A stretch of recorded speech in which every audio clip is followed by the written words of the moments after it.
सातबारा उतारा, फेरफार नोंदी, मालमत्ता पत्रकं आणि एकंदर सगळे महसुली अभिलेख हे अनन्यसाधारण महत्त्वाचे असतात. सध्याच्या प्रचलित कायद्यानुसार महसुली अभिलेख आणि त्यातील नोंदी याला मालकीचा पुरावा म्हणून दर्जा नसला, तरी सुद्धा सगळी व्यावसायिक आणि कायदेशीर कामं ही महसूल अभिलेख आणि त्यातील नोंदींच्या आधारेच चालली जातात.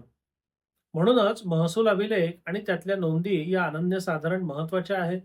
त्या बिनचूक असणं अनन्यसाधारण महत्त्वाचं आहे.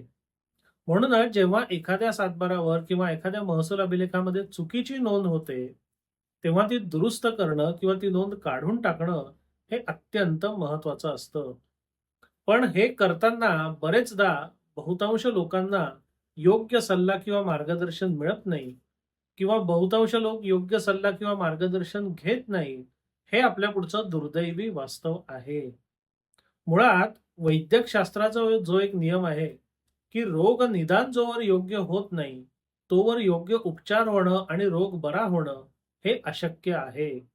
तोच नियम आपल्या या ठिकाणी सुद्धा लागू पडतो आणि आपण लागू केलाच पाहिजे. ज्या नोंदीबद्दल किंवा ज्या त्रुटीबद्दल आपली तक्रार आहे, त्याचं नेमकं मूळ काय आहे, हे आपण शोधलं पाहिजे. कारण जोवर आपल्याला मूळ सापडत नाही, तोवर त्याच्यावर इलाज हा सापडणारच नाही.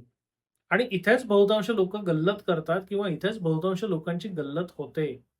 म्हणजे माझ्याकडे गेल्या 15-17 वर्षात जी अनेक प्रकरणं आली, त्यातनं मला हे वारंवार अनुभवाला आलेलं आहे, की समस्या कुठेतरी भलतीच होती आणि हे लोक उपाय कुठेतरी भलतीकडेच शोधत होते. आता महसुली अभिलेखामध्ये जेव्हा चुकीच्या नोंदी होतात, तेव्हा त्या चुकीचं मूळ काय आहे, हे आपण शोधलं पाहिजे. मग ती पोकळ नोंद आहे का? का ती चुकीची नोंद आहे? या दोन्हीमध्ये जमीन आसमानाचा फरक आहे. पोकळ नोंद म्हणजे चुकीची नोंद आणि चुकीची नोंद म्हणजे पोकळ नोंद, असा सर्वसाधारण अर्थ जो लावला जातो, तो तितकासा योग्य नाही. पोकळ नोंद किंवा पोकळीस्त नोंद म्हणजे काय? तर ज्या नोंदीला काही आधारच नाहीये, काही पायाच नाहीये. म्हणजे ज्या नोंदीचा काहीही संबंध नसताना ती नोंद अस्तित्वात आहे, त्याला म्हणतात पोकळ नोंद. आणि चुकीची नोंद म्हणजे ज्या प्रकारे नोंद व्हायला हवी होती, तशी न होता जर एखादी नोंद झाली असेल, तर त्याला म्हणतात चुकीची नोंद. मग तुमच्या महसुली अभिलेखामध्ये तुमच्या म्हणण्यानुसार जे चूक झालेलं आहे, ती पोकळ नोंद आहे का चुकीची नोंद आहे, हे आपण पहिले शोधलं पाहिजे. आणि त्या अनुषंगाने आपण पुढे कारवाई केली पाहिजे. पोकळ नोंद असेल, तर पोकळ नोंद काढून टाकण्याकरता तुलनेने सोपी प्रक्रिया आहे. तसा अर्ज तुम्ही देऊ शकता. कागदोपत्री किंवा इतर पुरावे तुम्ही देऊ शकता आणि ती पोकळ नोंद रद्द होऊ शकते. पण एखादी नोंद चुकीची आहे, हे जर तुम्हाला सिद्ध करायचं असेल, तर त्यात नेमकं काय चूक आहे? आणि ते चूक असेल, तर मग बरोबर काय आहे? या दोन्ही प्रश्नांची उत्तरं आपल्याकडे असायला लागतात आणि त्या दोन्ही प्रश्नांची उत्तरं जर आपल्याकडे असतील, तर आपण आपल्या महसूल अभिलेखातल्या ज्या चुकीच्या नोंदी आहेत, त्या विरोधात योग्य तो इलाज करू शकतो. दुसरा अजून एक महत्त्वाचा मुद्दा असतो, की काही वेळेला चुकीने म्हणा, काही वेळेला फसवणुकीने म्हणा, काही वेळेला आपण स्वतः फसले जातो, काही वेळेला आपल्याला फसवलं जातं आणि त्या अनुषंगाने विपरीत कागदपत्र तयार करून महसूल अभिलेखामध्ये त्याची नोंद घालण्यात येते.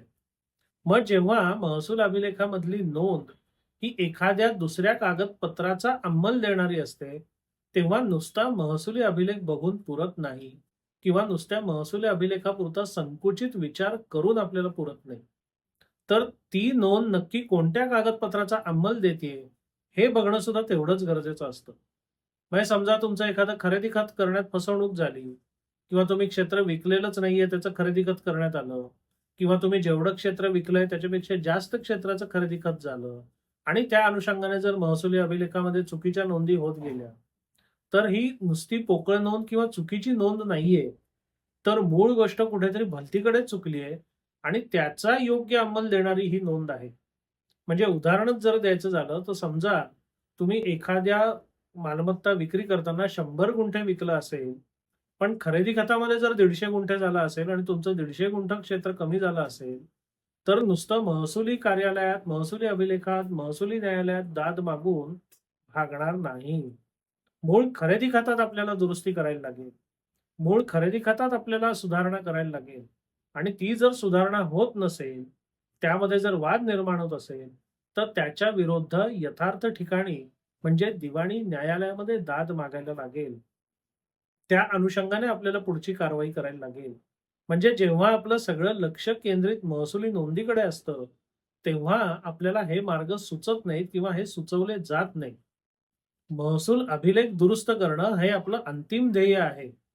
पण ते चूक का झाली आहे आणि ती सुधारणा कुठे होईल, हे जाणून जोवर आपण घेत नाही, तोवर आपण अंतिम ध्येयापर्यंत पोहोचूच शकत नाही.